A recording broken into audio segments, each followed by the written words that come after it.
Okay, I will officially welcome everyone. Good morning, good afternoon, good evening, depending on wherever you are. This is Richard Lazarus and Jody Freeman welcoming you to our webinar, which will cover the Biden administration's climate, energy, environmental, and natural resource agenda. That's a mouthful, so we'll just shorthand it as the climate and environmental agenda.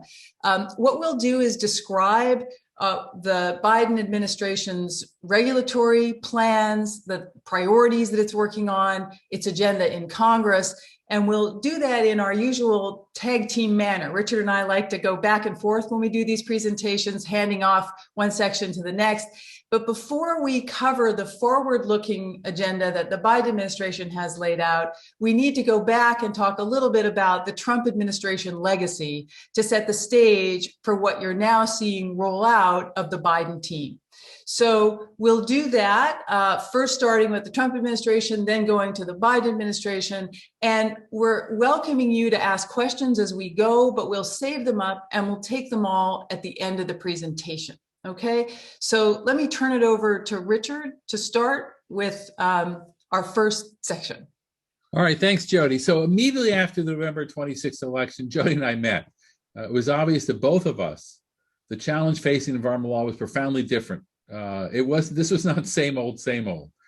This wasn't the latest political whiplash affecting environmental law. We've seen that a lot before. I mean, you go from Carter to Reagan, you go from Bush to Clinton, you go Bush to EPA, back and forth and back and forth. This one was different. Why?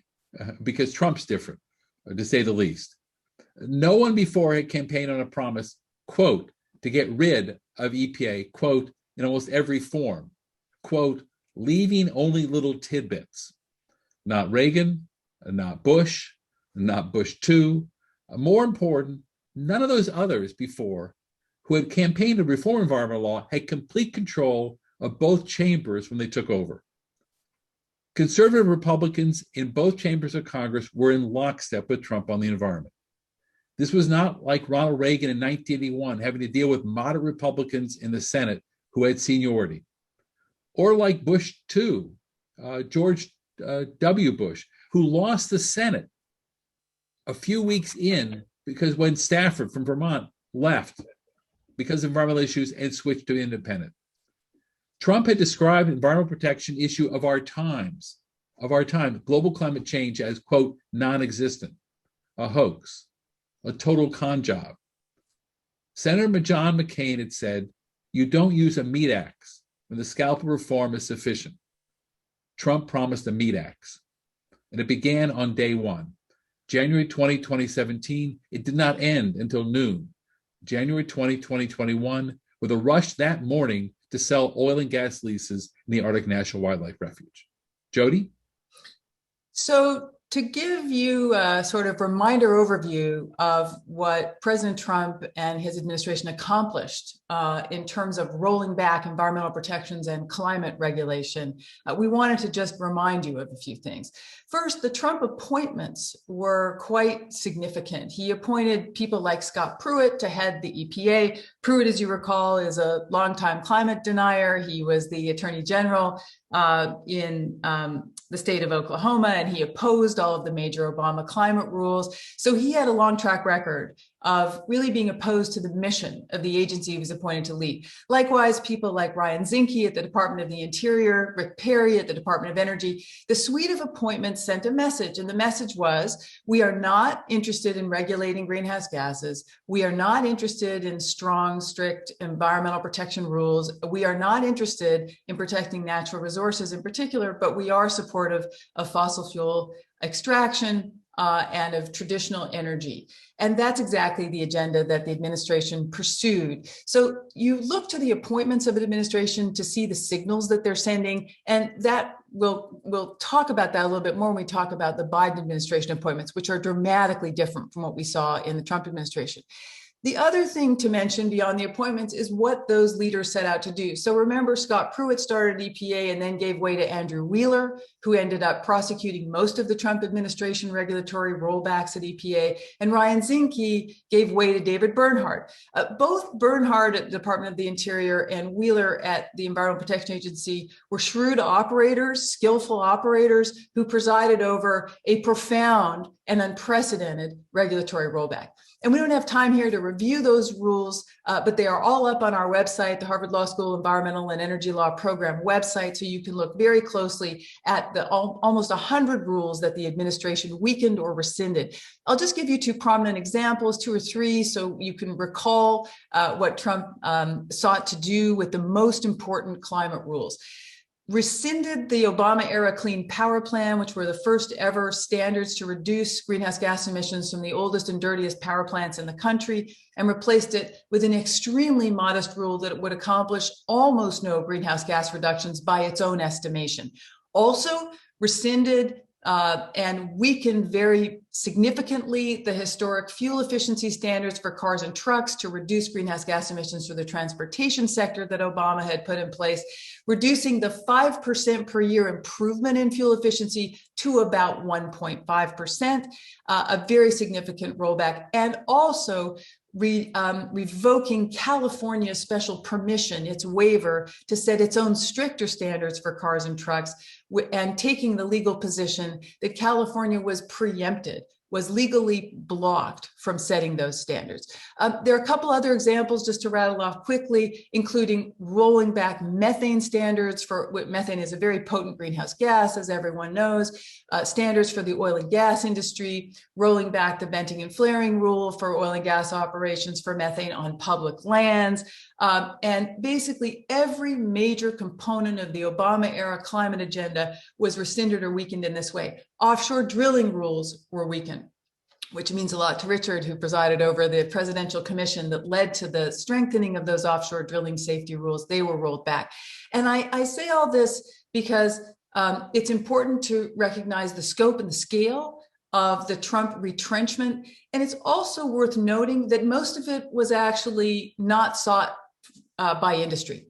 The car standards, the majority of the industry, not every auto company, but most said, you don't need to go so far as to unravel these. We just want some compliance flexibility. The oil and gas industry did not support the rollback of the methane regulations. So what was striking about the Trump era was not just the scale and scope of the retrenchment, but also the fact that it wasn't actually sought primarily by the industries themselves.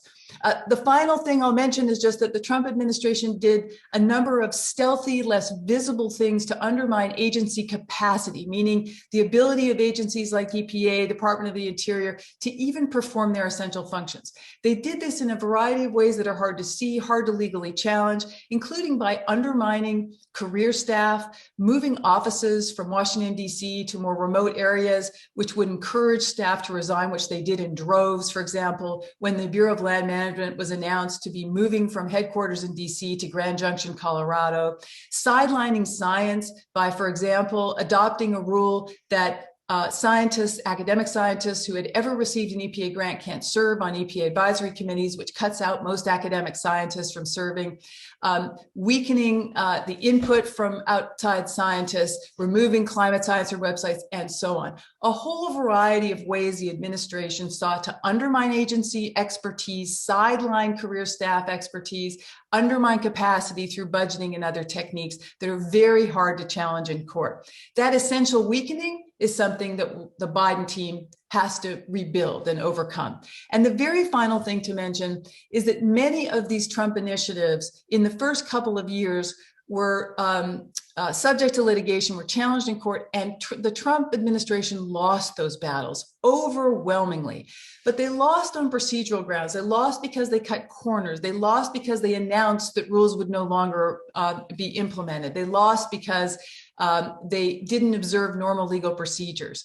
But the substantive loss that mattered the most, the biggest loss the Trump administration suffered in court, was at the very tail end, as President Trump was leaving office and President Biden was being sworn in the very day before, when the DC Circuit rejected the Trump administration's legal theory about its very narrow legal authority under the Clean Air Act to set standards for the power sector. That was a real rebuke to the administration, not for procedural shortcutting, but because on the substance, the court rejected their legal view of their authority. Richard? All right, so a new administration begins, as we all know, on noon, January 20th. But that's not the day the work begins. That is the day the new administration finally has legal authority to do something. The actual work begins months earlier. Both Jody and I were involved in the transition. Jody, I think, began in the summer. It is a leap of faith because the work necessarily begins before the election returns are in. For those on the Hillary Clinton transition team in November 2016, November 9th, they were ready to go, but their candidate had lost. They quietly canceled their Airbnbs and they went home. Happily for me and for Jody, I was on the Biden transition team for DOJ. Biden won. I was public on the transition. Jody was part of the private group. But the challenges the transition team faced were enormous.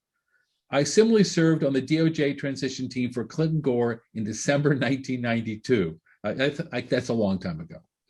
There's no comparison. Republican appointees at DOJ during 12 years of Republican administrations under Reagan and Bush were, not surprisingly, politically conservative, but they have been outstanding lawyers of enormous professional integrity. With few exceptions, they promoted the president's policies while respecting the Justice Department's traditions for excellence. And they were highly respectful career government servants. The need for pivots in pending environmental litigation in 1992 was minimal. Almost 30 years later, after only 4 years of Trump, the environmental agencies across the federal government were, as Jody suggested, they were devastated. The presidential appointee in the Environment Division is emblematic of what happened everywhere. At the Department of Justice Environment Division, the appointee running the division had destroyed morale. He had injected politics into hiring and promotion. He had met and settled cases with opposing counsel without career people present.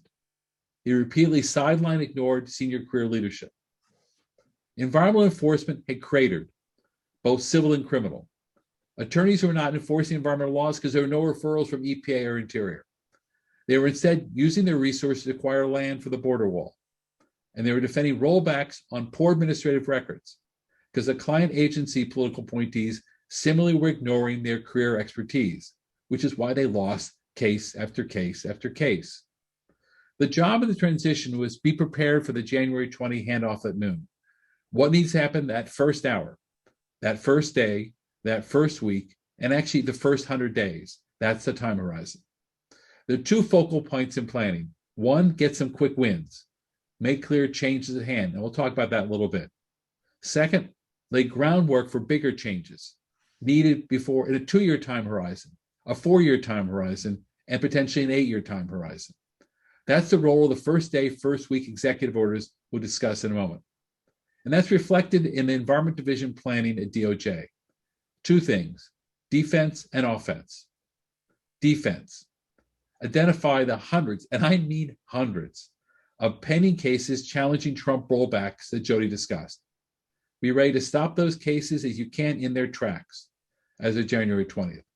And then identifying all those cases and procedural posture, all the attorneys involved, all the deadlines, be ready to file motions as of day one to seek time so the new administration can make new decisions. Offense, to recommend changes within DOJ, not just defensive litigation, offensive litigation, restoring enforcement, new administrative priorities, climate, and environmental justice. But all those changes in the transition were done with an essential caveat, and that was consult, listen, and consider career expertise. You have to respect the career of public servants. It's no answer to a conservative administration that disrespected career to replace it with a progressive one that does the same. That's why during the transition, every meeting with career began with our heartfelt thanks for the service they had done over the past 4 years. Jody? The Biden team sent a very strong signal when it first arrived by doing a couple things. One is the signing of the two major executive orders that Richard just referred to. One order that basically announces the new rules that the agencies will have to put in place, and another that looks forward to additional steps that he'll talk about. But in addition to these two major climate and environmental orders, the administration also made clear the importance of climate change by appointing very well-known, serious figures that have significant status to major posts, including Gina McCarthy, the former EPA administrator in the Obama administration, became the White House National Climate Advisor, presiding over domestic policy from within the White House to coordinate all of the agencies of the federal government who take actions on climate change.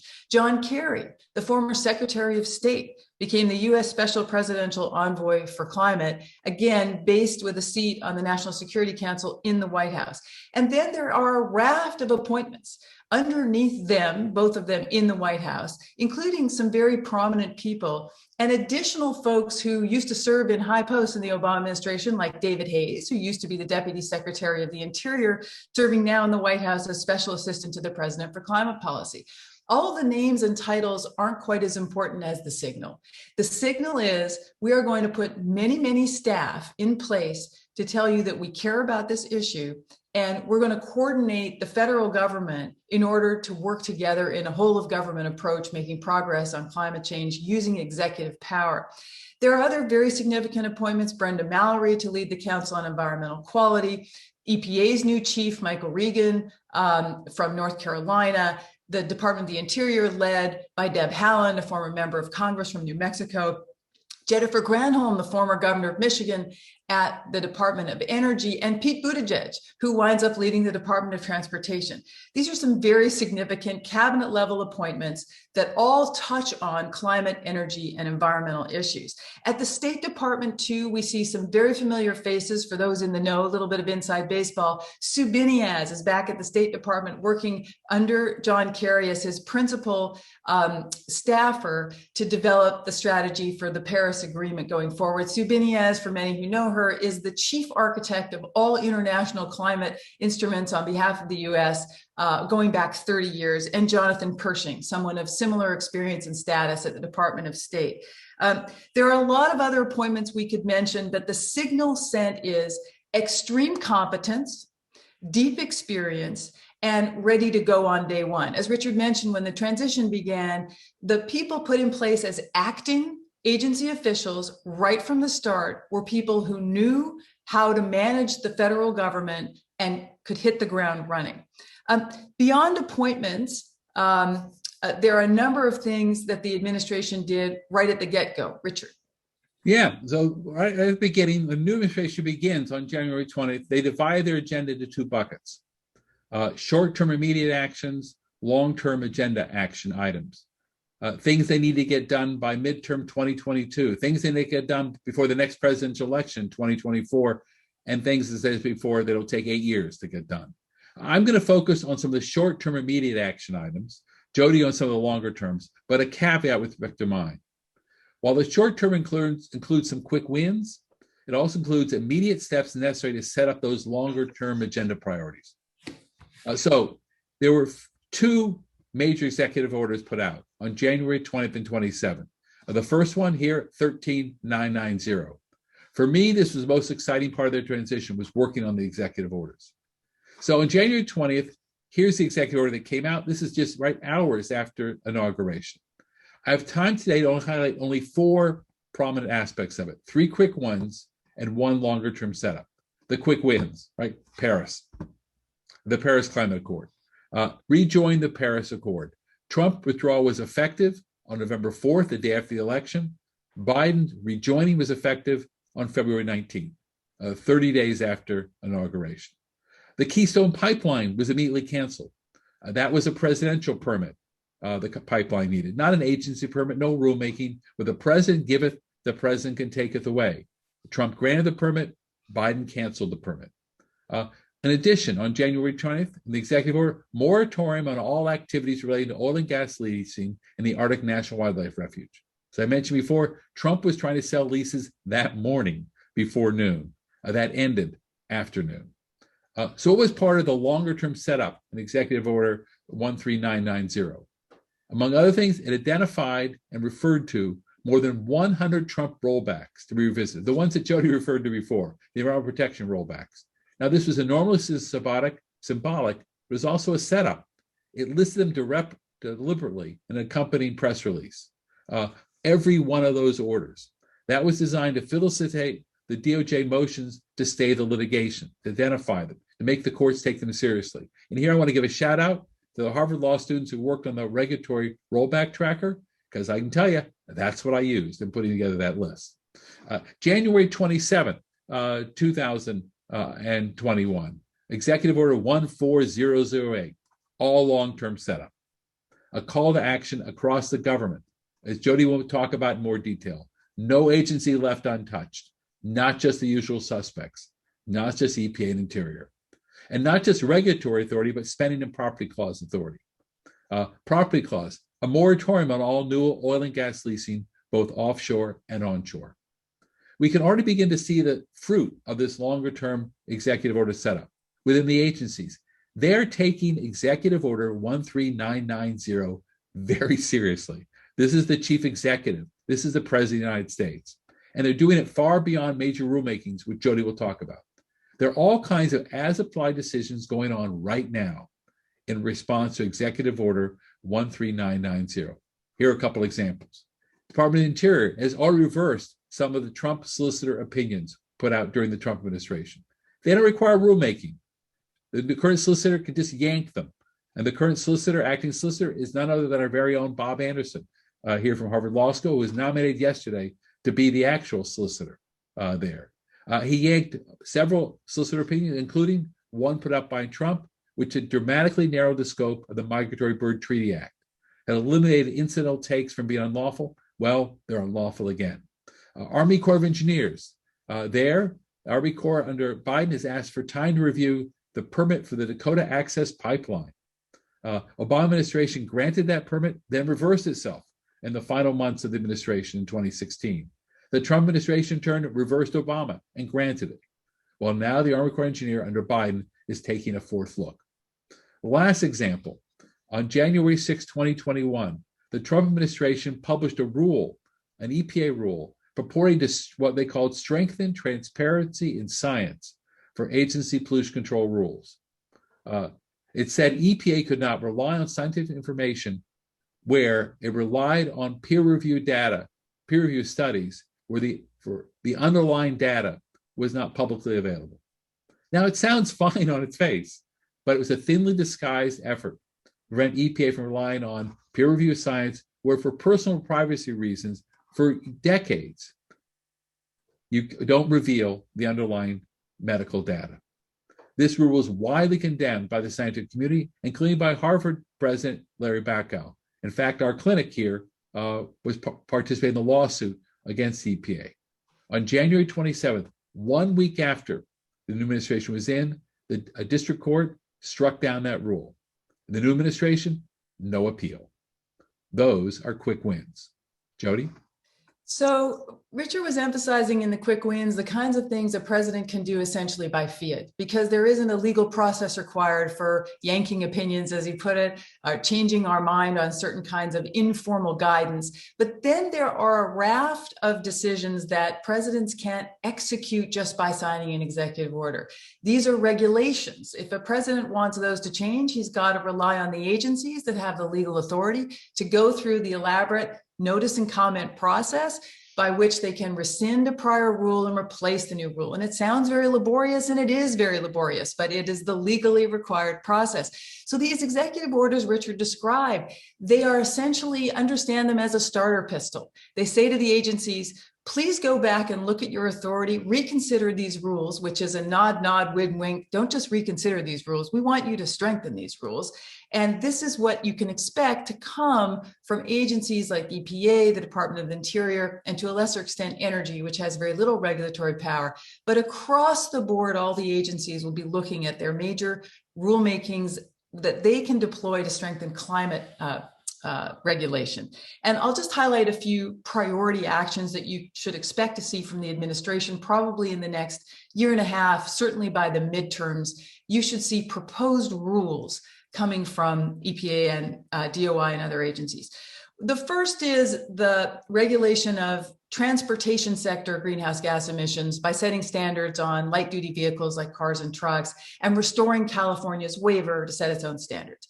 You can probably expect to see that proposal paired with a package of other things that are coming in the Biden infrastructure plan that will help subsidize electric vehicle purchasing subsidized charging infrastructure, so that the entire package, spending coming from Congress and regulation coming from EPA, will look like a plan to transition the transport sector to lower emission vehicles. So there will be a high profile rulemaking coming about cars and trucks. Second, look for a restoration of the methane rules for methane leaks from oil and gas operations on both public and private land. That will require both EPA and the Department of the Interior to engage in rulemaking. A third thing we can expect down the road is some replacement for what was called the Clean Power Plan in the Obama era and what was called the Affordable Clean Energy Plan in the Trump era, where they weakened these carbon standards for power plants. Now, this was conspicuously absent from the executive orders Richard described. He's right, they were super fun to work on, but also super fun to work on was the agency by agency plan, which the administration had well in advance for the order of the rulemakings, the priority of the rulemakings, what every agency had the authority to do, a very elaborate kind of rolling forward plan for how to implement the executive orders. And that coherent package was well designed before Biden ever put his hand on the Bible and was sworn into office. It tells you what's required to get going quickly is to have this action plan in place, because you only have, the time until the midterm election to say this is what we've accomplished. The final thing to emphasize here is, as I mentioned, the replacement for the Clean Power Plan, which was missing from the executive orders. It's hard to know exactly why the president didn't highlight that in the executive orders, that is, direct EPA to put back in place something like the Clean Power Plan. The best guess I think we have about that is that the administration had announced that it wanted to decarbonize the electricity sector by 2035 already. That was a goal that came from the campaign. And there's an expectation that the administration will propose that Congress adopt something like a clean energy standard to get that done. So it's probably part of the legislative agenda, and it isn't the first rulemaking necessarily that will come from EPA, but I would be looking for that down the road. What will this administration do to regulate power plant emissions of greenhouse gases, given the authority it has under the Clean Air Act? I may be running out of time, Richard, so you can tell me if I am. But the last thing I would just mention is that the White House also is working on reestablishing the social cost of carbon and pricing carbon emissions appropriately. The Trump administration had priced them at something like $1 to $7 a ton. That was a massive drop from the Obama years where they were priced at $50 a ton. They're looking to restore that and have an interim price of around $50 a ton. Why does this matter? It sounds very technical, because if you don't acknowledge the cost of carbon in your rulemakings, you are underestimating the cost of weak climate rules. And if you price carbon appropriately, the benefits of climate regulation are appropriately captured. Richard? Yeah, thanks, Jody. I'm going to take a few moments here. Jody and I really wanted to single out the Biden administration's footprint on environmental justice. And that's because this has potentially historic significance. So what's environmental justice? The official notion is it refers to fair treatment and involvement of all people, regardless of race, color, national origin, or income, in development, implementation, and enforcement of our environmental laws. And the nation has long suffered from environmental injustice.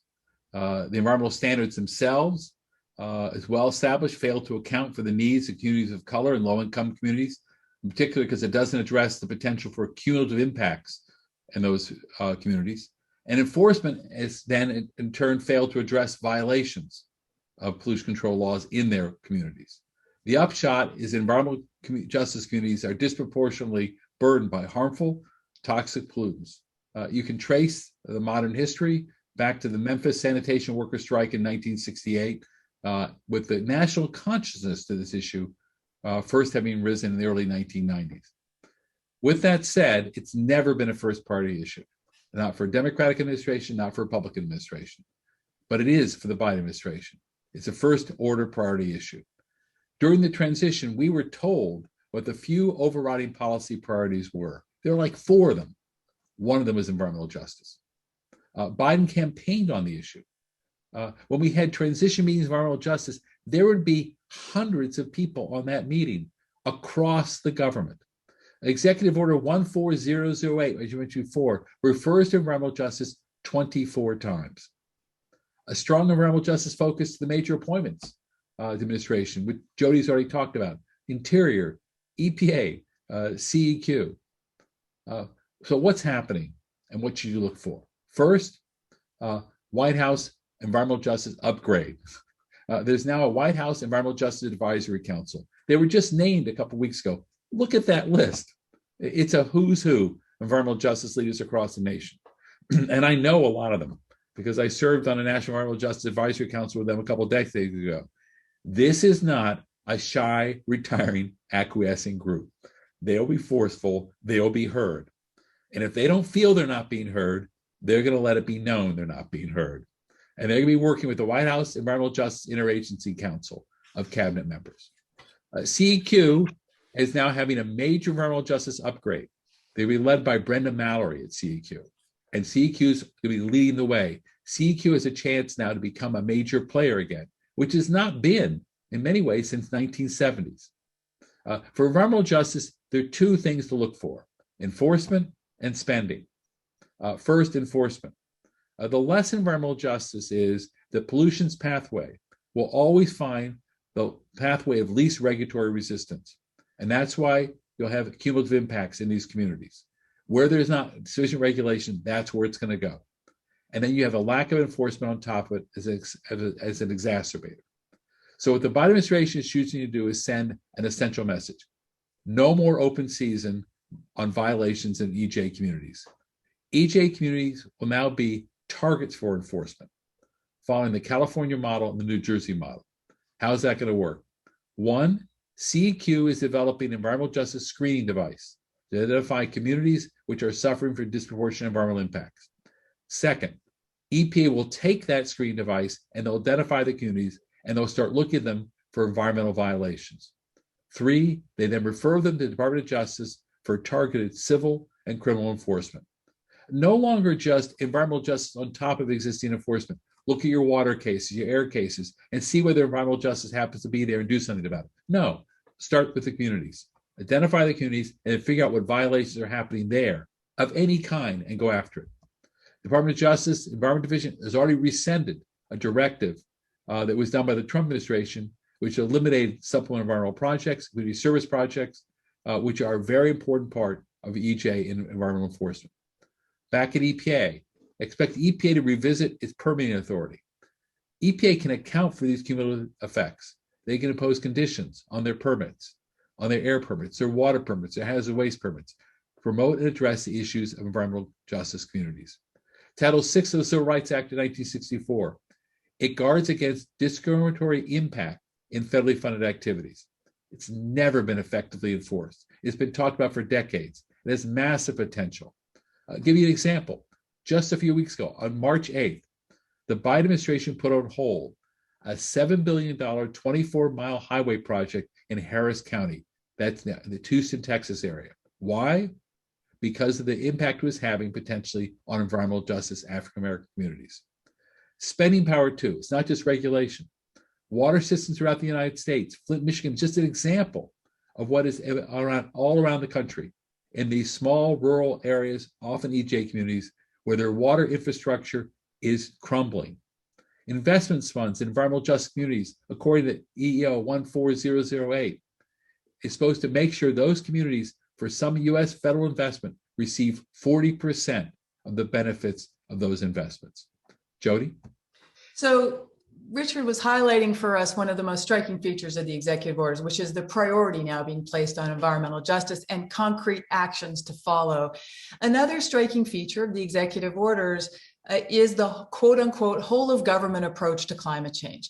Now, this approach was begun in the Obama administration, which looked to agencies that aren't your usual suspects to make progress on climate change. So instead of just the EPA or the Department of the Interior, the question is, well, what can the Ag Department do on climate change? What can the Treasury Department do on climate change? What might the Department of Defense be capable of contributing on climate change? And so this orientation to look across the federal government has been moved to kind of an even higher level in the Biden executive orders. And so we're seeing action from agencies that we don't expect to see that much action from. So look for Treasury to establish financial contributions to international climate finance institutions and multilateral development banks in a way that orients the money, directs the money to what we might think of as green projects or green considerations. Think of Treasury with its influence over finance as a climate actor, in other words. Likewise, think of the USDA, agriculture, as with its investments, with its budget, having the capacity to invest in and finance, quote, climate-friendly practices through its conservation program under the Farm Bill.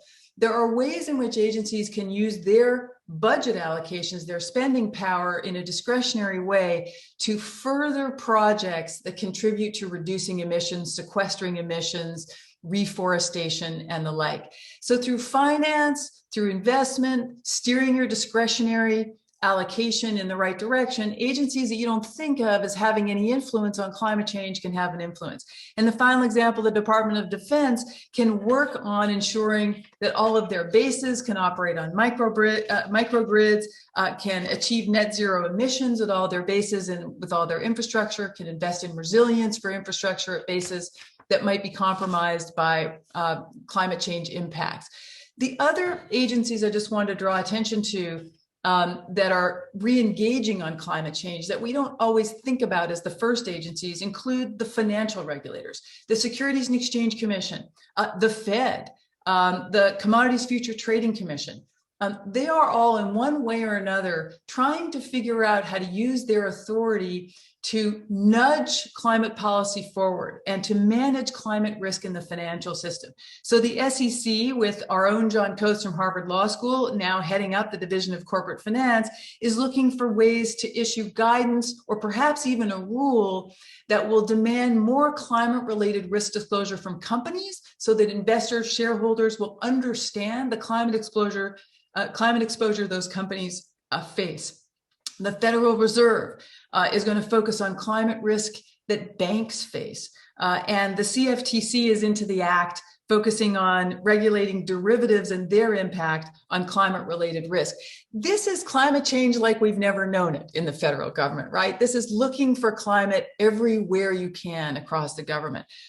The other thing to mention that Richard alluded to is the Biden administration, President Biden has elevated, when he's elevated EJ, elevated the whole of government approach, directed the agencies to reconsider rulemakings, directed 40% of the investments to go to EJ communities. This is a highly centralized agenda. The agenda on climate, energy, environment is coming from the White House. It's represented by these two executive orders. And though the agencies have to execute it, you can make no mistake, especially with the appointments of McCarthy and Kerry in the White House, that will create potentially some tensions between the cabinet secretaries who are sitting there with the regulatory power or the discretionary power in their agencies to get things done, and the central kind of organized agenda setters in the White House driving things. And maybe we can talk about that later. Richard. All right. So what's happening? We got to. Those were my whole of government. Yeah, we are. All right. So what's already happened at DOJ and what to look for? First, we have a nominee, be Assistant Attorney General for the Environment Division. There are very few nominees. We don't even have a Solicitor General nominee. We have one for the Environment Division. His name is Todd Kim. His hearing's next week. That's a very important nominee. It makes a huge statement. Remember what I told you a moment ago? The Trump appointee who had the division had devastated morale. He had politicized the division to unprecedented extent, hiring, promotion, litigation. His incompetence was succeeded only by his arrogance. So Todd Kim is the exact opposite, and intentionally so.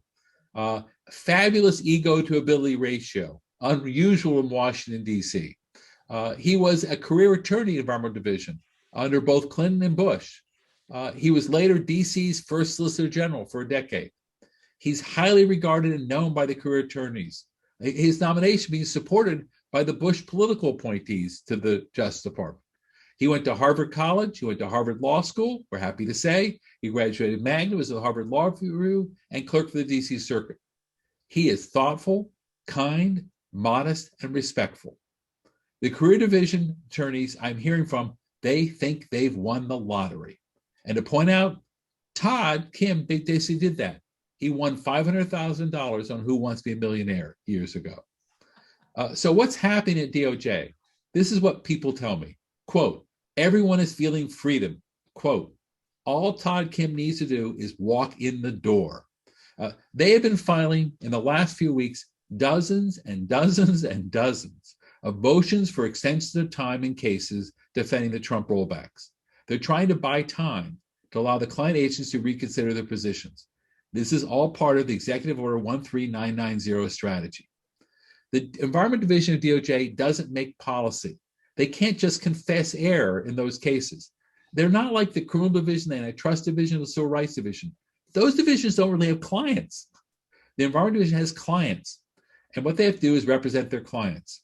And their job right now is create room for their clients to revisit their earlier Trump rollbacks. So far, the courts have been very receptive. They've been granting the extensions. Example, Nepa cases. One of the most extraordinary rulemakings done in the Trump administration was rolling back dramatically Nepa. For the first time, it's been around, these regs have been around for more than 40 years. Every administration accepted significant cutbacks on them. There are cases across the country. They're getting extensions in those cases. The Waters of the United States rules and the Clean Water Act. Again, there are dozens of cases across the country. They're getting extensions. The national monument cases, the Bears Ear, the Grand Escalante extensions, the coal ash cases, the Endangered Species Act cases. They've been doing pretty well getting extensions. But remember, there's some limitations. It's perhaps easy to get 90 days, but we're running up against that. The agencies already need to start to doing something to convince the courts to give anything more, or agree to let them remand it back to the agency. And here, one possible irony, one possible reason why the agency may be a little slow, it's hard to get things going in the beginning. But here, there's so many people in the administration who before were out challenging the Trump rollbacks, they've got conflicts. And so it makes it harder to make some of those decisions when everyone's conflicted out. Enforcement is going to be revitalized. The prior Assistant Attorney General for the Environment Division had put out a series of directives pursuant to Executive Order 13990. The career acting Assistant AG for the Environment Division rescinded them all in early February. Examples, rescinding the one dealing with supplemental environmental projects, a very important tool for environmental justice, rescinded. A directive which made it very hard for DOJ to file in Clean Water Act cases where the states were also filing, rescinded. Where do we expect to see enforcement surges? I think one, classic air and water pollution will be back. We're going to see referrals. It will take time. EPA, Interior, they've got to gen up the cases. It'll take 6 or 7 or 8 months to get them. But look for more than the classic ones. Look for climate enforcement. Look for the possibility of directed enforcement at those sources, which are the largest source of greenhouse gases. And also, as mentioned before, look for an environmental justice litigation initiative, targeting environmental justice communities, working with CEQ and EPA to bring enforcement there. Finally, Executive Order 14008 asks the Attorney General to consider changing the name of the Environmental Natural Resources Division, to consider changing it to the Environmental Justice and Natural Resources Division. Put that in historical context. When created in 1909, it was the Lands Division. A few decades later, it became the Public Lands Division. Then in the late 60s, it became the Land and Natural Resources Division. And then in 1990, when Dick Stewart, my former Harvard law professor for environmental law, was Assistant Attorney General under George H.W. Bush, it became the Environmental Natural Resources Division. It happens every 30 years. Now, 30 years later, I'm thinking a profound change of the name, Environmental Justice Natural Resource Division, to say the kind of moment we have now and how things are different. Jody? So as Richard made clear, you have a lot to watch, right? Watching just the Department of Justice, the Environment and Natural Resources Division, and the litigation agenda, both offensive and defensive, is a full-time job. But you also, as he alluded to, need to watch their client agencies, because their client agencies are generating the rules, the enforcement actions, and the decisions that DOJ enforces. And the burden on agencies like EPA is crushing. The amount of time it takes to produce these new rules, setting standards for cars and trucks for their emissions, setting standards for the power sector, standards for methane from the oil and gas sector, and the list goes on and on. Or the Department of the Interior enforcing the Endangered Species Act and doing all the things that that agency has the statutory authority to do, at regulating public lands, oil and gas leasing and extraction, offshore and onshore. It's a crushing regulatory burden with an overworked and for the last 4 years undermined staff. And the rebuild project to enable the agencies to do the regulatory work they have to do, the technical work, the analytic work, the economic analysis, it's overwhelming. I cannot overstate it. The third thing you're to watch, not just the litigation, not just the regulatory action, but the third thing to watch, of course, is the legislative agenda that we have not really touched on. And we only have a few minutes. We can take some questions about it, but it's important to appreciate that piece of the Biden administration agenda, because what really this boils down to is the Biden plan is an executive action plan with a spending agenda attached to it. The spending will come through both the infrastructure bill and the tax plan that they've announced to go with it. This will happen through reconciliation because it's all about raising and spending revenue, meaning it can go through the fast track process and can be voted on party lines, no filibuster potential. That's hugely important. The amount of climate energy investment that's going on in the infrastructure bill is stunning. I'll give you just a couple of examples that's being in what's been proposed so far. $174 billion in electric vehicle incentives, rebates, grants, incentives meant to incentivize purchase of these vehicles, but also to establish funding for charging stations and everything associated with electrifying the transportation fleet. $174 billion. $74 billion separately in grid investments. Okay, these are just some of the numbers rolling out in the multi-trillion-dollar infrastructure plan. To go with that, there is a tax plan that the president just announced, which consists of eliminating subsidies for fossil fuels, tax subsidies, and so on, and also extending production tax credits and investment tax credits for renewable energy so that they continue to receive incentives, and finally, tax incentives for long-distance transmission lines. I'm just giving you a few examples of what's going into infrastructure and tax policy, all of which is the legislative agenda piece of the climate plan. Notice what's not here, people. A big plan to cap carbon nationally through a cap and trade system, a carbon tax. These proposals are not the key legislative proposals of the Biden administration. So how to understand what's going on is to see that the president is prepared to use the regulatory powers and the non-regulatory discretion of the federal government to maximum effect, to leverage the international community by rejoining the Paris Agreement and committing the United States to that agreement, which is really a commitment to engage in domestic action, domestic regulatory action, and patch that together with a legislative plan, which is essentially spending, investment, and tax policy. We'll leave it there. And Richard, if you want to make some concluding remarks. I will. And so much of this all depends, as you looked at today's morning headline. Who's the man? Who's the man? Joe Manchin. I forgot to mention. This whole legislative agenda, of course, runs into the fact that once you're in a closely divided Senate, even when you're proceeding on a party line vote, you have to get everybody to vote your way. Every senator essentially can hold this up.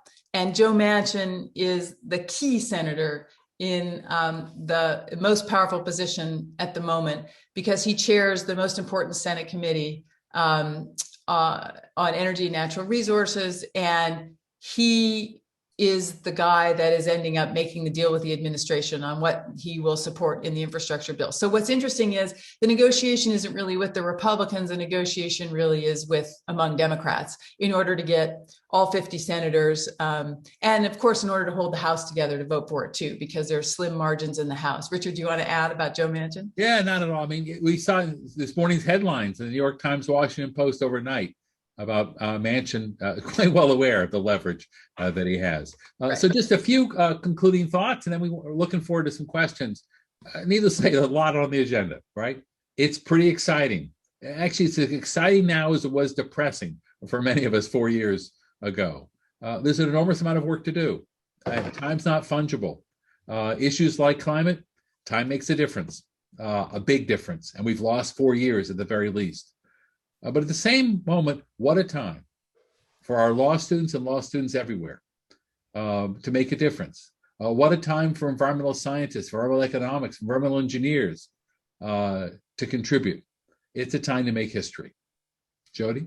The last thing I would add to that is we've talked, of course, exclusively about the Biden administration's plan to leverage the government, but I think the private sector is playing an ever increasingly important role in climate and environmental regulation and sustainability. And you see some very important leadership coming from the private sector that I want to acknowledge.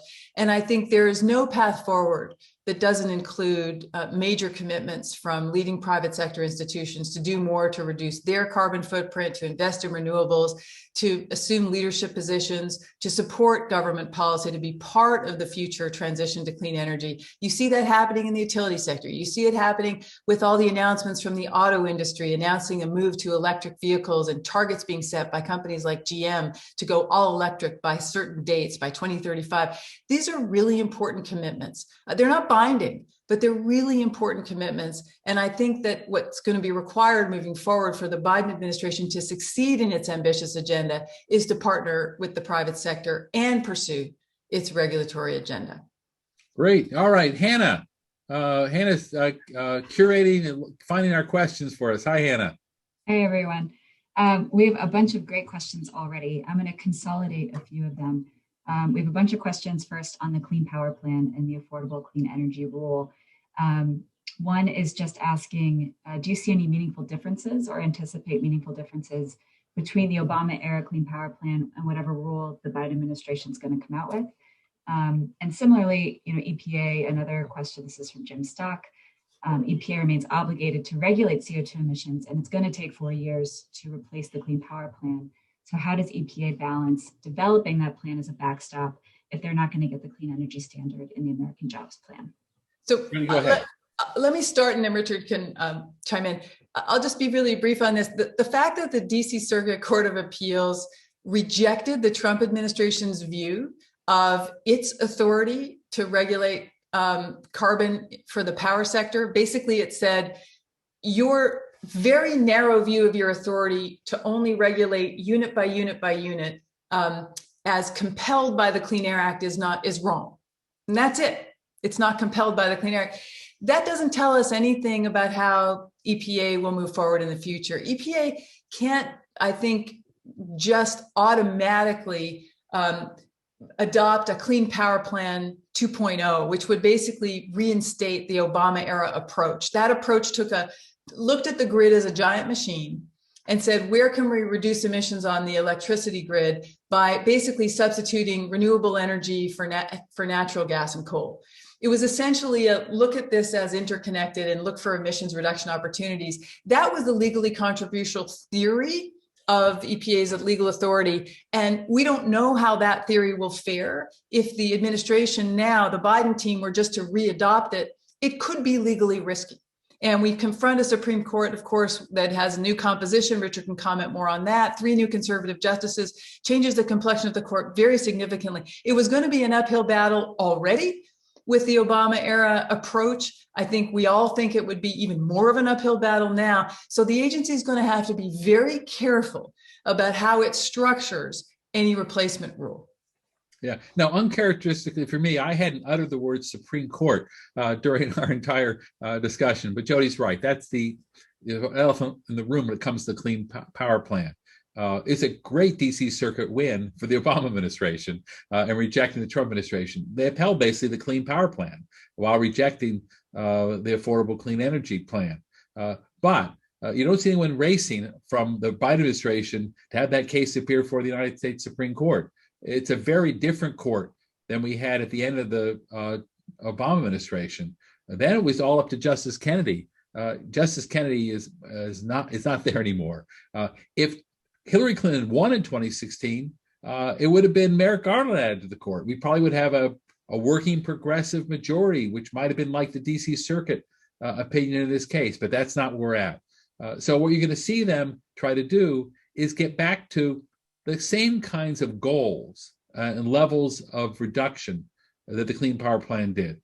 And the market has done a great deal of work on its own since then, but without the same legal rationale. But instead focusing more on the text, as the current court would want, but then letting industry comply by doing whatever they want to do, and they'll go back to the Clean Power Plan. But it won't actually base the emission reduction level on it. It will instead base on things which are more textual, and the industry will, I think, move and do Clean Power Plan things like to get there. Let me be really clear about this. I know we have other questions, but this is such a high value, important issue. The ambition of the set of standards the Obama team adopted, which would have reduced, emissions 30% by 2025, whatever it was, which has been accomplished, that level of ambition, you can't get to something super ambitious if you don't take that approach that treats the grid as interconnected and substitutes cleaner energy for natural gas and coal. You can't get there. You will have more modest standards if you don't take the very ambitious Obama era approach. But you still can push for something more ambitious than you might have if you recognize what technology can accomplish. If you take the lessons of the last 4 years and say, look what the market can do. Look what technology is available, and you can be more ambitious than you might have been 4 years ago. So I guess what I'm saying is there's room for EPA to push the standards, but you can do much, much more if you take the legal theory of the Obama era. And I think taking the legal theory of the Obama era at least presents some risks that they're going to have to consider very carefully. Yeah, and you start adding other measures to make wind and solar more accessible, remove barriers to them, right, promote the technology. The market's going to do a lot in this area. And the bottom line is we want the reductions to happen. We need to. And that's what they're doing. You have to put this all together with the infrastructure plan and the spending, the investment. What they're doing is the incentive side of this. They're trying to incentivize this shift and not do it primarily through regulation. Yeah. Hannah. That's a great transition to another question. We've had a lot of folks ask about carbon taxes and carbon caps. One is looking at the international side. Do you think the Biden administration would ever support an internationally mandated carbon tax? Another question related but distinct. You had mentioned that a carbon price or carbon cap will not be part of the Biden administration's agenda. Is that because of the political difficulty to pass that legislation, or is it just not a part of the way that they're looking at trying to reduce the amount of carbon in the atmosphere? Let me say this, and Richard can chime in. The carbon tax looks like it would be the most sensible thing imaginable right now. You have to find ways to raise revenue to pay for your massive infrastructure package. How could you raise revenue? Let's see. How about taxing carbon and raising billions of dollars? It just seems like a no-brainer. Not to mention that the oil and gas industry leadership and many other corporate sectors have endorsed a carbon tax. If they're going to see climate rules, they'd rather see a carbon tax be the form of policy, and yet not really looking like it's viable. And why is that? I think the politics of a carbon tax are very gloomy right now. The Republicans will hammer Democrats for energy taxes. There will be remember the BTU tax in the Clinton administration. For those of you who are old enough, it's a really politically risky.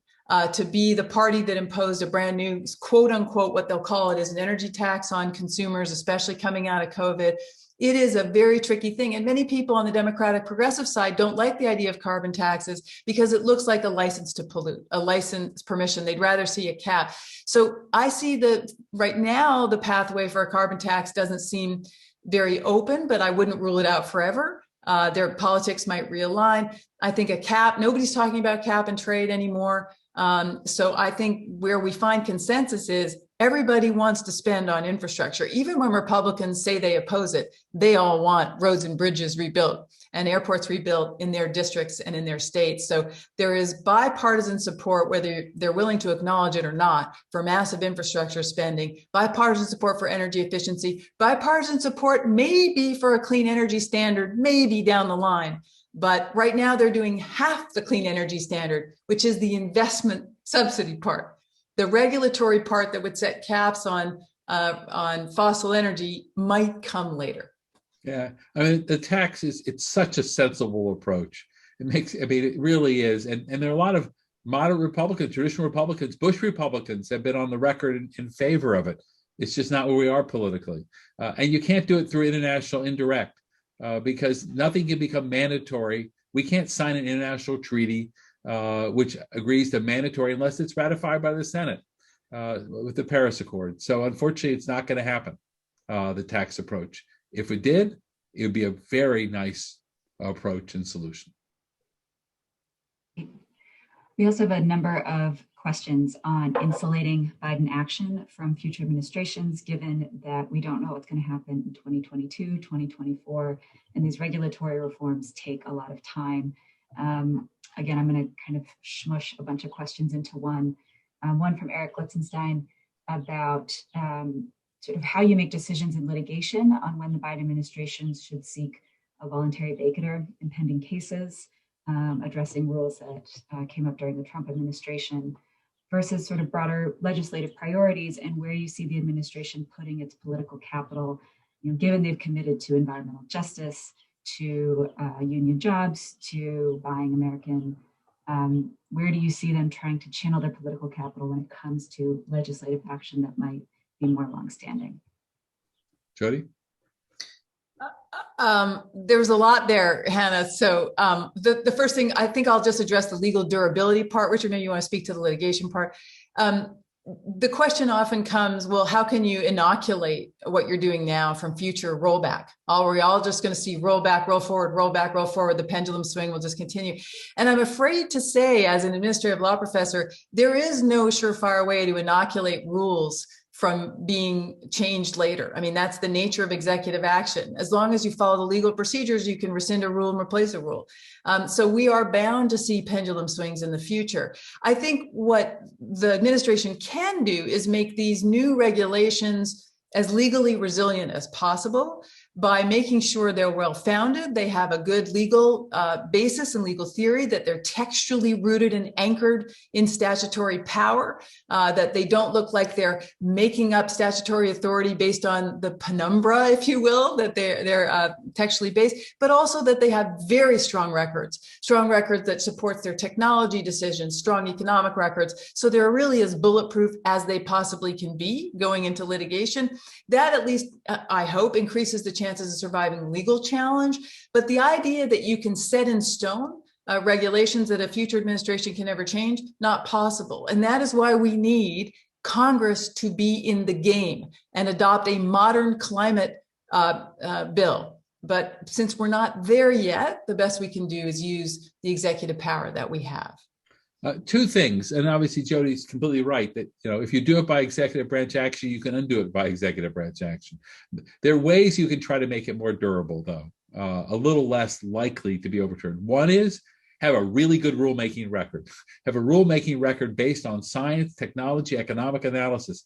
That's why the Trump administration flailed for 4 years in trying to undo the auto efficiency rules, because the rulemaking record was so good and so deep that they made so many mistakes in trying to undo it that it took them much longer than they wanted. And then what they came out with was flawed. It would have been thrown out by the courts. So you do a really good rulemaking record, it can't just be undone. It's done on facts and science, not just on legal interpretation. The other thing is get them in place as quickly as possible. Get industry to start investing and realizing the benefits of it. Once you have industry that says, we can live with that, actually, we can make money off of that. We can make profits. This will work for us. Once that happens, you lose a lot of the industry sort of opposition to it. That too was happening with the auto efficiency rules. It was happening with the methane rules. There was industry not supporting what the Trump administration wanted to do to change because they said this worked for us. The mercury rules have been in place. People had spent their money. They didn't want them to go away. So even when the Trump administration reversed the mercury finding, they said, well, we're not changing the rule. Why? Because industry didn't want the rule changed. On the question about pending litigation, on there, the Department of Justice, by tradition, be very reluctant to just unilaterally confess error or seek vacators. Courts don't like that until the agency shows its seriousness about revisiting the issue. The agencies do more than just a presidential listing of it reconsidered. the agency actually starts to put out some notices and some proposals on what it's doing, then they can ask for remand back to the agency. And then it will depend on what judges they happen to have, and what the interveners say. But they're not going to win those things until they lay the groundwork at the client agencies. And speaking of those agencies and the whole of government approach, we have a question about where state and local governments fit into that approach. And so what do you see the Biden administration doing in terms of interacting with those governments to implement its climate agenda?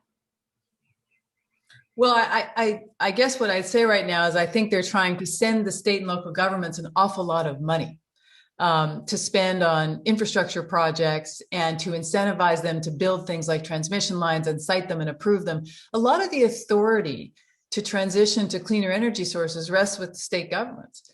And so what does the Biden administration got to do? It has to create attractive incentives for them to say, here's a bunch of federal money to spend on these things. If you want the federal money, you've got to spend it on these things. So I think that primarily is the strategy that they're pursuing. It's not clear to me yet what the state role is going to be in any of the big signature rules, like the power sector rule. If they issue a new power sector rule, there's always a question of how the states will be built into that, whether the states will be delegated a lot of authority to implement that or not. But they're obviously essential to any clean energy agenda. Most of the action is happening in the states right now. But what the federal government is trying to do, remember, there are essentially clean energy standards or renewable energy or portfolio standards in many, many states, a majority of states. So what the Biden administration is trying to do is take what's already happening in the states and create a federal level policy to put the wind underneath it, to create a kind of federal minimum. So if anything, they're building on state leadership in a way, which is often the dynamic, but they want to create a kind of national approach, national program. Absolutely. And that goes back to the durability question we were asked before. One way to make it durable is through 50 states and not just through one national government, as we saw happen for the past 4 years. And right now, the Biden administration, I mentioned environmental justice, they're going to see what California did on environmental justice. They're seeing what New Jersey did for environmental justice, and they're going to steal it. They're going to steal it, learn from it, and borrow from it. They're looking at the states on the portfolio rules across the states. So it's incredibly important what the states are doing. On adaptation, we've been talking about mitigation. On climate adaptation, the action's with the states, and they're going to use a lot of that money for climate adaptation, dealing with the fact that we're going to have a lot of climate change right now and trying to minimize the adverse impact. The states are always an important part. I think of it as an upside down pyramid. The federal government's at the bottom, but most of the action is happening with the states. And the federal government can support what the states are doing, but it can never substitute for it. Speaking of cooperation and national implementation, we also had a number of questions on bipartisanship and President Biden's focus on bipartisanship. And so what environmental policies do you think the administration is likely to promote that will also garner support from Republican members of Congress? We laugh at the notion of bipartisanship at the moment. I think this administration is looking very, very savvy and smart. I mean, Ron Klain, the chief of staff, and the rest of the team, I mean, they're just the savviest operators. And you can see it because they're going big on their infrastructure plan, and that has a huge climate energy component in it. And they're going to do it through reconciliation after meeting with the Republicans and, making the effort to attract Republican votes. They all know that it's going to happen through reconciliation because the Republicans won't vote for it. Even though, as I say, behind the scenes, many of them, I'm sure, are pleased about the amount of money that will be flowing to their states and to their districts. So when we talk about bipartisanship, I think the administration knows that it has to make an effort at it, but is not going to get hung up on it. Is not going to waste a year or two trying to negotiate with Republicans, and then in the end, the votes won't be delivered. They're going to use reconciliation, and I think it's just a very smart and savvy approach. In terms of some policies that should be bipartisan, like dealing with very bad water and air pollution problems like lead contamination, you would think that Republicans and Democrats alike would support essential public health measures. I'm not sure that's true, but you would hope there would be bipartisan support for rules that are so crucial to public health, especially protecting kids, for example. But I'm not sure how much of that we'll see publicly acknowledged. Yeah, I mean, it's a head scratcher. So many of these issues in climate, there's no reason they should have any partisan valence at all. I mean, at most they could be downstream, downwind, upstream, upwind. Well, that doesn't work for climate. That makes sense. But this current red and blue divide on these basic issues of public health, it's just insane. It's happened since we've had it since 1993, the midterm elections in 1992. Before that, you actually saw bipartisanship on these issues. We just haven't seen it. It makes no sense. I don't think, unfortunately, we're going to see environmental issues solve that problem. They could have, but they haven't. There's a lot of empirical evidence which is why I think Jody's talking the savviness of not trying to spend a lot of time on it, which is a shame. It should be Mitt Romney. I mean, there are a lot of Republicans out there who are moderate, not as many as there used to be, but there's still the base certainly has a lot of moderates on these issues, but the elected leaders don't, and that's going to back to districts and how they're gerrymandered and the political finance. But we're just stuck with it right now, and it's really awful. It's inexcusable. But on the climate issue, you can't wait. Well, there are two things I will say that tend to be quite bipartisan in this climate and energy space, and that is energy efficiency. George W. Bush supported and promoted energy efficiency, and the energy bill, energy legislation passed during his administration, and renewables attract a significant amount of Republican support, especially from states where there are big renewables. I mean, Chuck Grassley supporting renewable energy. So on those issues, I think the administration is going to be smart and savvy and say, we want support for spending and investment and subsidy on energy efficiency and renewable energy. And I think they'll find a lot of support there. But otherwise, anything regulatory, anything that could be framed as an energy tax, anything like that, I think is going to run into trouble. I have time for one more question. And I apologize to everyone who we didn't get to your questions. We had a couple questions also come in on environmental justice, so we can end on that. One coming from the enforcement side, what changes do you think you'll see at DOJ when it comes to upping environmental enforcement around pollution, and specifically changes at ENRD? Is this going to be a civil rights issue? Who's going to be involved? And the other question is probably more on the spending side and any intersection we might see between environmental justice and climate adaptation. Yeah, I think on both scores we'll see a lot. At DOJ, I think we're looking to see the Title VI Civil Rights Act stuff. That is done by the Civil Rights Division. There's a whole little office there. I think they're gearing up. That's my understanding. They're gearing up for that, to do that again. And then I think in the Environment Division, I think look for an environmental justice dedication and litigation initiative in that area. That's what I'd be looking for both the Environment Division and the Civil Rights Division. I'd also expect you could see that it might be like the Office of Environmental Justice at the Justice Department, akin to the Office of Tribal Justice that Janet Reno created during the Clinton administration.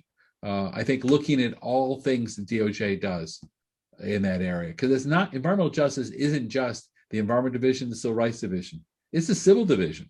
It's where airports are cited. It's air traffic noise. It's trucks. It's truck transportation. It's truck noise. It's truck exhaustion. Some of that stuff is done through the other parts of it. And I think Merrick Garland cares a lot about this issue. And I think we're looking for an Office of Environmental Justice, which is equivalent to the Office of Tribal Justice. If they do that, I look to see if they do what the Environmental Office of Tribal Justice has done. And that put in every U.S. Attorney's office around the country an environmental justice liaison officer, someone who the local communities can reach to and will reach out to them. That's what I'm looking for. In terms of environmental justice and adaptation, absolutely. That's part of what Jody was talking about. That's part of all the infrastructure work that's going to be needed around the country. And the administration has dedicated that for a lot of those investments, a lot of infrastructure, the 40% of it, of the benefits will go to EJ communities. And that's part of the screening device being done by CEQ. You know, before we leave you all, I just want to say a couple quick things about what to watch, because Richard was talking about what to watch, and I think a couple things we haven't touched on. One is watch the process that leads up to the meeting in Glasgow, Scotland, the next COP meeting for the Paris Agreement. We will have a summit here in the United States of the major economies. I believe it is in April, and you will see the sort of presentation of the first glimmers of what the United States is prepared to pledge to the Paris Agreement. And hopefully you'll see us get back on track and be very ambitious. That'll be a big moment to watch for. But really, you got to watch the clock. We are in trouble. The midterms are around the corner, and the projections are that the Democrats will lose the House. And that is very significant. And so getting this infrastructure package through and getting the Recovery Act through, these are the big plays that the administration has to get done before the midterms. The prospect of any major legislation after that in this Biden administration, I think, is very slim. And so we will come back to what can the agencies, the federal government and Department of Justice through its enforcement and defense and offense capacity do together. That's where the action will be on climate and energy. So when Jody and I have done these talks, which we really enjoy doing, it's so good to do another one today, we always close it with a fist bump. So Jody, I think if you use your left hand, I use my right hand. No, other way. There, fist bump. All right. Thanks, everyone. Thanks for joining us. It's a real pleasure. We look forward to seeing everyone back on campus in the not too distant future. Take care. Thanks.